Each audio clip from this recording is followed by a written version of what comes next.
I just wanted to pop in right quick and tell you about this fantastic book that I just got done reading. Lately, I've been reading a lot of memoirs. I haven't really found, I've DNF'd so many books. I haven't even recorded all of the books that I've DNF'd into my Goodreads app because felt like I didn't even have the energy to do that. There were so many that I DNF'd. But by the way, say hi to baby doll. Look at my little dolly. She got her little head upside down. She's relaxing on her electric blanket.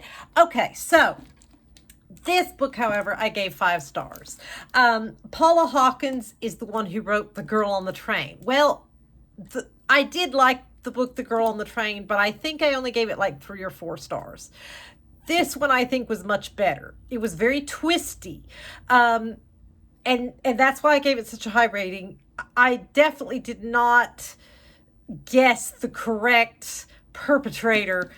Okay, let me just, oh, I'm dropping it. My goodness. But let me just read you the cover here.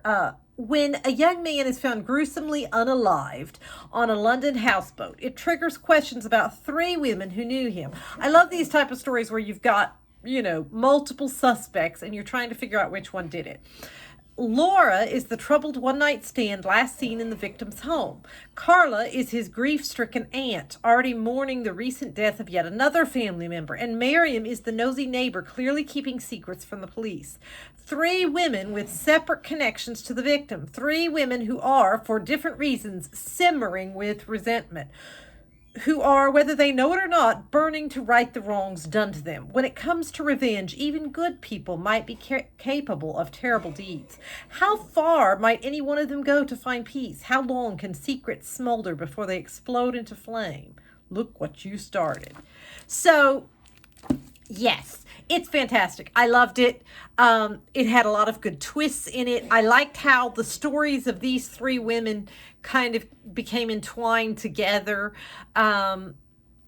You have the timeline of this book. I will say it's different, and some people might not like it because the timeline of the book jumps all around.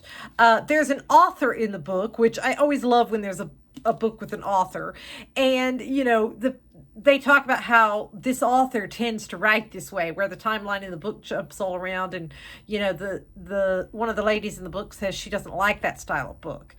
And it might be hard for some people to keep track of. I felt like she did a very good job of making it where you could follow the story. Like, I didn't get lost or confused at any point, which is saying a lot, because it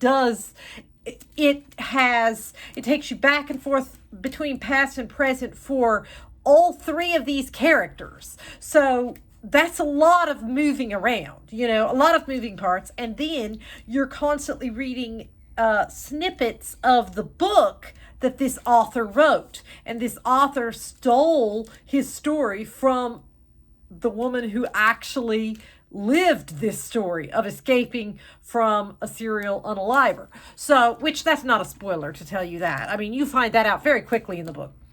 That's not the meat of the story. But yeah, it's such an interesting story. I really loved it. I loved the surprise at the end. Like, I didn't see it coming. I really was quite sure it was someone else.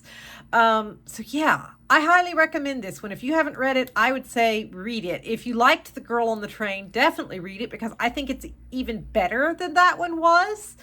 I mean, it's definitely a dark story, but then most thrillers are, so that certainly would not dissuade me from reading it.